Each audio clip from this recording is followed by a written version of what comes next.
So, like I say, last section in Chapter 2, it's called Linear Inequalities and Absolute Value Inequalities. So the first thing we're going to talk about is linear inequalities. When you solve a linear inequality, what you get is a range of numbers. There's more than just one answer, unlike an equation, which just gives you something that's exactly the answer. And so a lot of times we also talk about how to show the solution set. And so you can show it by graphing, or you can show it with interval notation. On page 298, at the top of the page, they show you the different properties that you have for solving inequalities.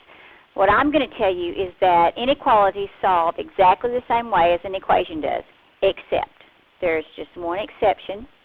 If you multiply or divide by a negative number, then it changes the orientation of the inequality. That's the only exception. The rest of the time you just do the same thing you would do if it were an equation. So we're just going to do some examples. We'll look at checkpoint 1.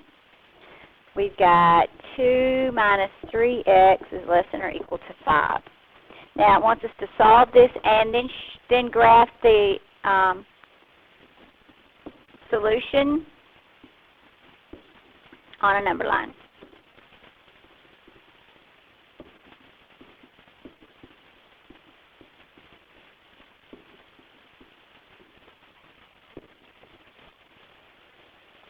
So, if this were just an equal sign here, what would we do first?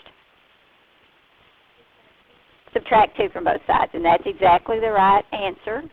0 pair just like before, so I get negative 3x is less than or equal to positive 3. Now, if this were an equation, what would I do next? Divide by negative 3. Now, when you divide or multiply by a negative number, that's the only exception. I usually put a circle around my inequality just to help me remember that on my next step I'm going to turn it around. If you need to, that's fine. If you don't, that's fine too. This becomes x is greater than or equal to negative 1. And so my solution set here is that I'm going to start at negative 1, right? And I want the x's that are greater than that. X's, open end of the inequality means x's are greater than this number. So that goes up to positive infinity. So why do I have the square bracket on the negative 1? Because of that equal sign, because it's included. Now if I want to draw that on a number line, oh, good.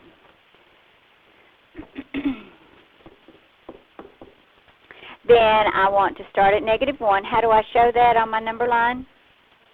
Closed dot. And in this book, in this book, they don't use dots at all. They use either parentheses or the square brackets. So we'd do a square bracket at negative 1 and shade in the side of the number line that's larger, which is to the right. Okay. So they do square brackets on their number lines the same as what's in their interval notation. That way it looks the same to you. Okay?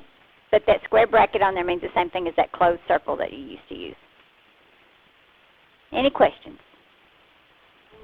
All right. Not too bad. Everybody got that done? All right, so let's look at checkpoint 2. 3x plus 1 is greater than 7x minus 15. So what would I do? Subtract 1 from both sides. I got a 0 pair, so I get 3x is greater than 7x minus 16. Okay, now what? Subtract the 7x. So I get negative 4x is greater than negative 16.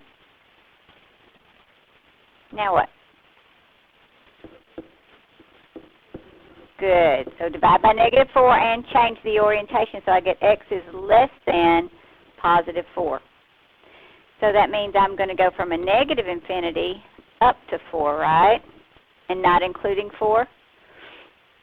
So on a number line,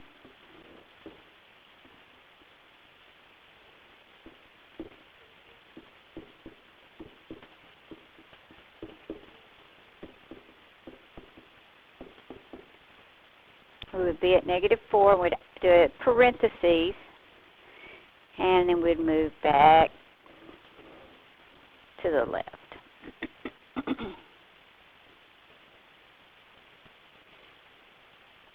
Anybody got any questions about how to solve the inequality or how to graph the inequality on a number line? We're good? All right.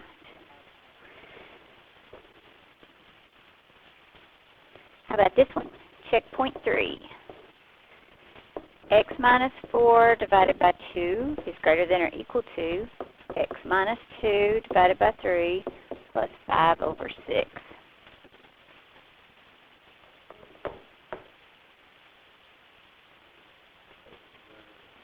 Just ruined your whole day. Well, this is really not that bad. I've got fractions, right? But how do I deal with fractions? Common denominator. Exactly right. Just like we did before. Again, there are no rules different for inequalities other than the one that if I divide or multiply by a negative number. So if I multiply through here by that positive 6, then I'm good, right? This means I got to take each term and multiply it by 6.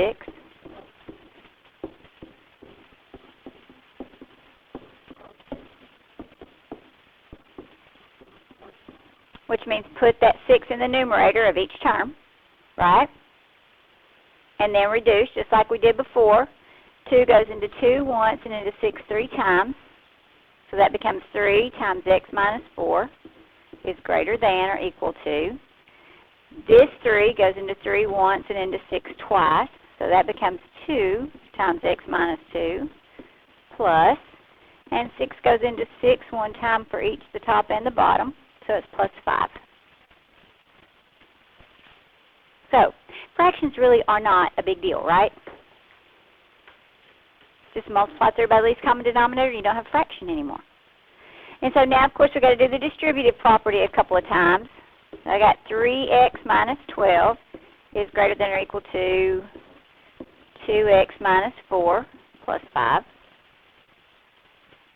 And now I want to combine like terms on each side of the equation before I start moving anything. So I see those two that are like. So I've got 3x minus 12 is greater than or equal to 2x plus 1. Now I'm back to that problem that I had just a minute ago. So what are we going to do first?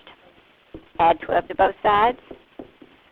So I've got 3x is greater than or equal to 2x plus 13. Subtract the 2x from both sides. So I get x is greater than or equal to 13. And I'm finished with that problem, right? So that's from 13 up to a positive infinity. And it includes 13, right? And so then if you drew it on a number line, and I'm not going to start at 0 this time.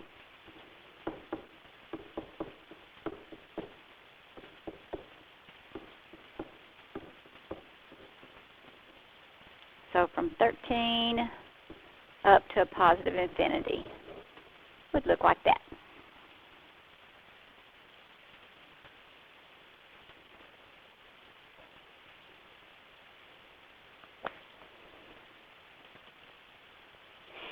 Now, so far every single one of these problems that we've done has had a solution.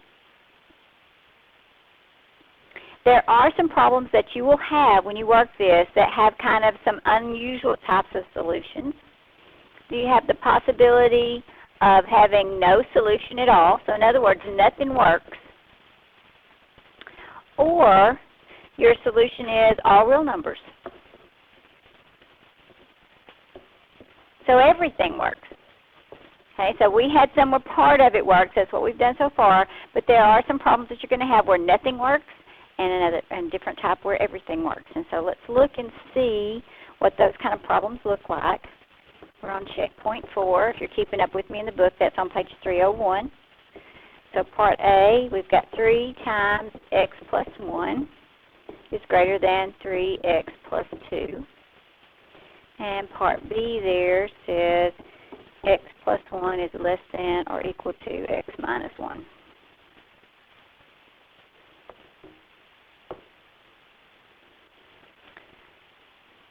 So, on part A here, what do I do first? Do the distributive property. So I've got 3x plus 3 is greater than 3x plus 2. Now what are we going to do? Subtract 3 from both sides. So 3x is greater than 3x minus 1. Now what? Subtract 3x from both sides.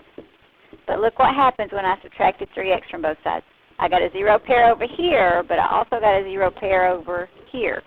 So that just gives me 0 is greater than negative 1. If everything zeroes out, it just leaves a 0 over there. Okay?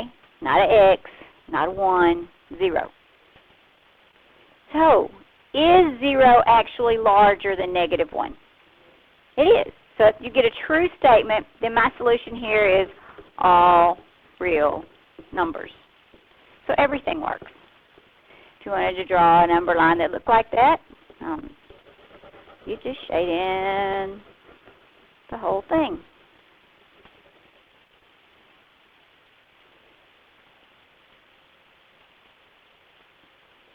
So if everything zeroes out, and you're left with just numbers, if it gives you a true statement, then it's all real solutions. All real numbers is your solution.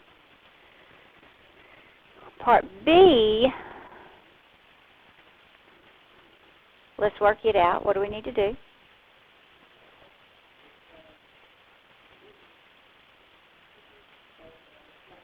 Subtract 1. So I get a 0 pair over here. So I get x is less than x minus 2. Then what would we do? I subtract that 1 right there. Subtract the x from both sides. So that's a 0 pair on both sides. So I get 0 is less than or equal to negative 2. Now, is that a true statement? No, it is not true. That's a false statement. And since it's false, that means that you have no solutions.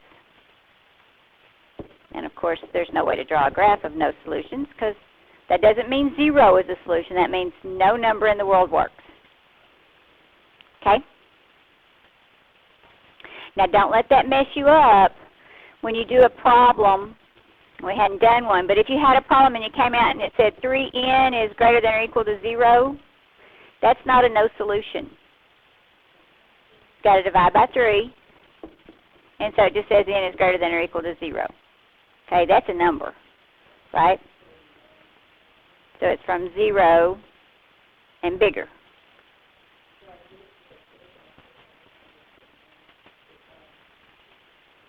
So we're okay? All right, everybody good? Do you understand? This is different. This is a different answer than this. Okay, here the whole thing disappeared. I wasn't dividing, I was adding and subtracting, and so it all went away. Can't divide by a number and get 0, right? Unless you started out with 0. All right, good deal. So that's all there is on the linear inequalities. Now they have some that are called compound inequality. Oops.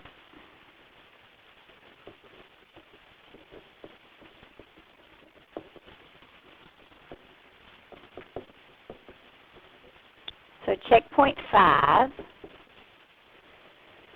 says I have 1 is less than or equal to 2x plus 3, which is less than or equal to 11. These compound inequalities are nice and easy. Really all you have to do is you're still solving for x, but you want x to stay in the middle. Everybody hear what I just said? X stays in the middle. And since I have three, if I was going to draw my line through my equalities or inequality statements like I've done before, I've got three different places here that I work with. Everybody see that? So, again, I'm looking in the middle. I want this solved for x. If there were x's on the outside parts, I'd move them. Okay? But the thing is once you do something to any one piece, you have to do it to all the pieces. So, if you didn't have this piece here, what would you do? Subtract 3. Well, I still want to subtract 3. But I have to subtract 3 not just to those two, but to all three of them. Okay, and so I get negative 2 is less than or equal to 2x, because that's a zero pair, which is less than or equal to 8. And now what would you do? Divide by 2 is exactly right. Good instincts. But again, I got to do it 3 times. So I've got negative 1 is less than or equal to x, which is less than or equal to 4. Only if you had divided by a negative number. If you divide by a negative number, you would need 2. It's not about whether the answer comes out to be negative, but if that number that you throw underneath that division bar is negative, then you got to change it. Or if you multiply by a negative number, yes. All right, so then if I want to look at what that looks like on the number line, that's from a negative 1 to a positive 4. And it includes all the stuff in between there, because that's what it says. It says all the x's that are between negative 1 and positive 4. That's what it looks like. Okay? Do I need to pick it up? Are we good?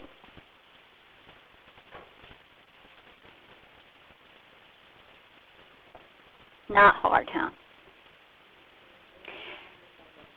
I hope not.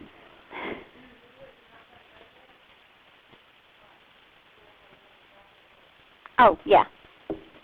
In interval notation. Sorry. Yeah. Okay. Are we good?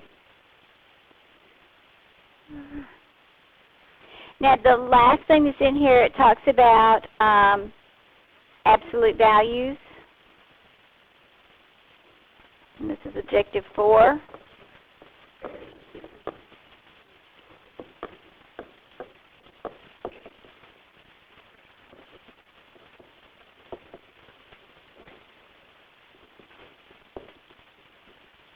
And in the book, they show you 2 or 3 different ways to do that.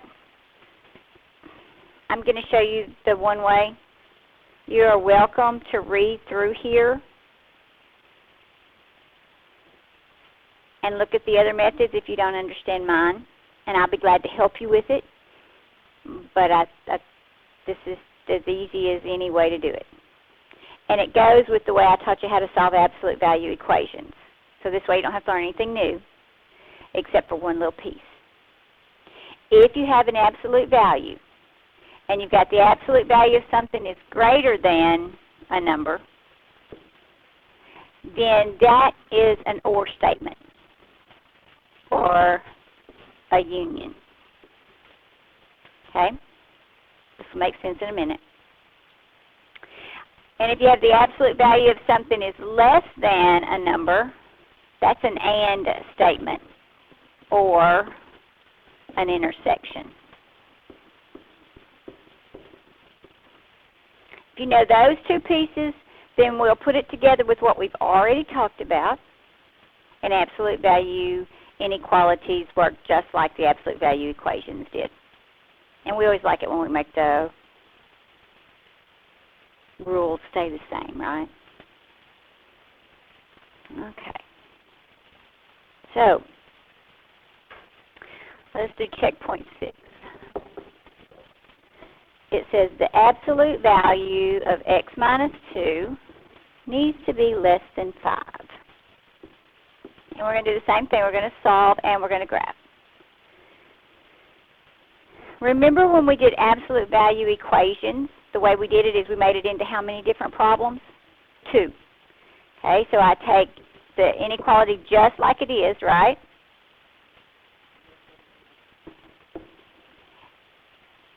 The other one is going to be negative 1 times x minus 2 is less than 5. Okay, so do you see how that's exactly like what we did with our equations before? The only part that's new is you're going to get a solution from here and a solution from here. Since it's a less than symbol, then I want the intersection between those two. Everybody hear what I just said? Since it's less than, I want the intersection between these two solution sets. If it had been a greater than symbol, then I would want the or, the union. Okay? All right, so let's go ahead and solve these individually. So I've got x minus 2 is less than 5. What do I need to do? Plus 2 to both sides. So x is less than 7. And now, what are we going to do over here? We're going to distribute. So negative 1x plus 2 is less than 5. Subtract 2. Negative x is less than 3. Divide by negative 1. That's going to change that inequality. So I get x is greater than negative 3. Whoops, a little too far. Okay. So on all the x's that are less than 7 but greater than negative 3, this is how you do it.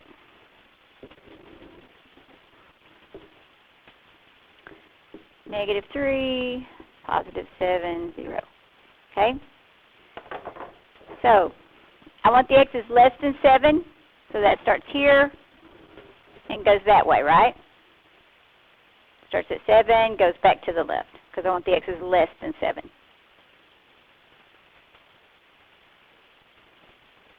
Right? We're good? So this part right here? Then I need x's that are greater than negative 3. So I'm going to start at negative 3, but that goes to the right, because greater than goes to the right. And then I want the intersection. From geometry, if you looked at that, where's the intersection? Well, 0's in the intersection, right? The intersection is where I've got the green line and the blue line both drawn. So from negative 3 to positive 7. So my solution to this problem is from negative 3 to positive 7. And then if you want to pretty up your number line,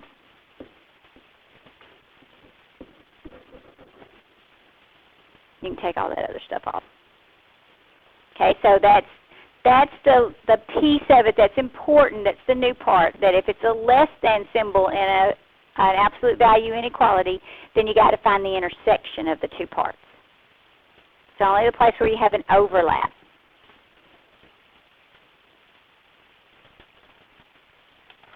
So let's do one with the greater than. Checkpoint 7 has a greater than symbol. Checkpoint 7 says I want the absolute value of 2x minus 5, where it's greater than 3. Okay. So again, anytime you see absolute value for the rest of your life, you're going to think it needs to be two different equations, right? So I've got 2x minus 5 is greater than or equal to 3. Negative 1 times 2x minus 5 is greater than or equal to 3. But it started out being a greater than symbol, so what is my connection? It's a union or an or statement, however you want to write it. I do not care. All right, we good? Okay, so now we just got to solve each one separately. What do I do first? Plus 5. So I got 2x is greater than or equal to 8. Divided by 2. So x is greater than or equal to 4. And if you want to, you can go ahead and do your number line. There's my 4. And I want the stuff greater than that. So, let me square bracket. I'm going to go ahead and put that one on there. Is that good? I get that problem complete. Now, what do I do with the next problem? Distribute. So I got negative 2x plus 5 is greater than or equal to 3. Now what am I going to do? Subtract 5. Negative 2x is greater than or equal to negative 2. Divide by negative 2. So that does what? Makes it x is less than or equal to positive 1. I'm going to put positive 1 on here. And I need to be to the left of positive 1. So, if it were a less than symbol, I'd be in trouble, huh? Because I don't have an overlap. Just like before on the other ones, you can have a no solution. That actually could happen. But it's not. It was a greater than symbol, right? So my solution is both of those pieces. It's anywhere you've drawn. So my solution is from a negative infinity up to 1, including 1, unioned with 4 to a positive infinity. And then you could just, this is your solution.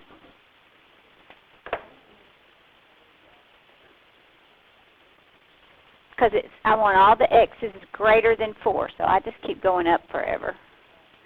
And I want all the x's less than 1, so I keep going down forever. Okay?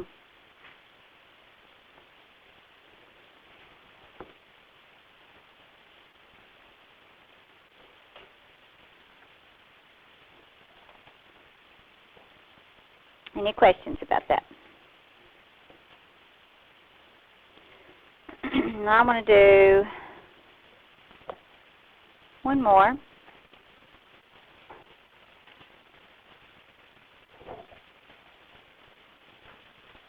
Checkpoint 9. It's on page 308.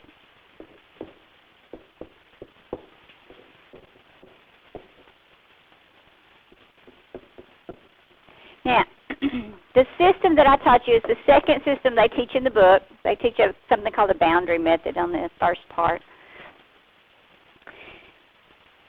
But that system only works if you've got it to where it's just the absolute value is less than or greater than. Okay, so I can't have all those numbers that are outside those absolute value bars right now. I can't have those over there to be able to do that process. So before you do anything, before you start trying to split it apart into two different problems, you got to get rid of that positive 20 and that negative 3. Okay? Before you start the process we just learned. So I'm going to subtract 20 from both sides. So I've got negative 3 times the absolute value of 5x minus 2 is greater than or equal to negative 39. And then I'm going to divide by that negative 3. So I get the absolute value of 5x minus 2 is less than or equal to, because when I divided by negative 3, it turned that around to a positive 13. Now and only now can I do my process of splitting it apart. Okay, do not try to split it apart until you get all the extra numbers on the outside of the absolute value moved across. Okay?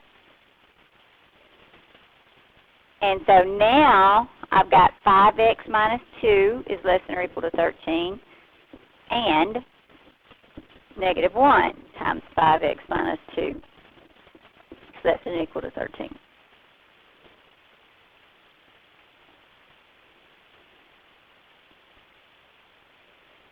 So you add 2, so you get 5x is less than or equal to 15, divide by 5. X is less than or equal to 3. And then distributing, I get negative 5x plus 2 is less than or equal to 13.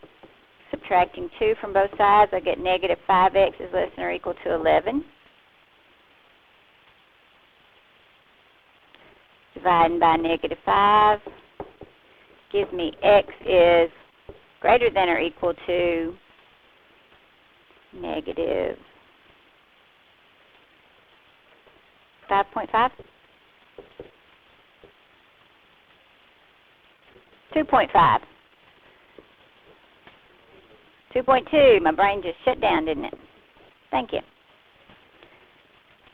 Yeah. They were upside down. Alrighty, so I've got a negative 2.2 and a positive 3.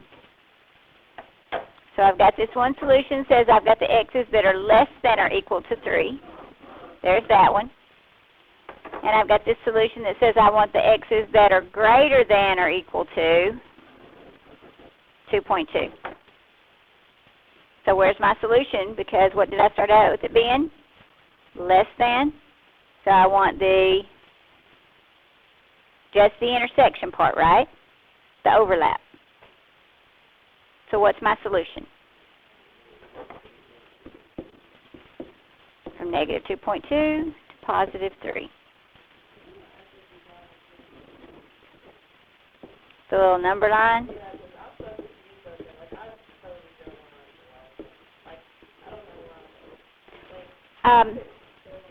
Let me help you with this. If you put the variable at the beginning, your inequality points the same way that your arrow ought to go. See the little end of looks like a little end of an arrow. So from the 3, I went that way because it's pointing that way. Here, points the other way, so I draw the other way. That only works if you put the variable first. Don't let it be second. If it's behind it, you got to go the opposite way. Does that help? All right, good deal. Okay, and then we have some applications of that idea, but again, it's just using the same processes, nothing new. It's just going to be in the form of a word problem. Anybody got any questions? All right.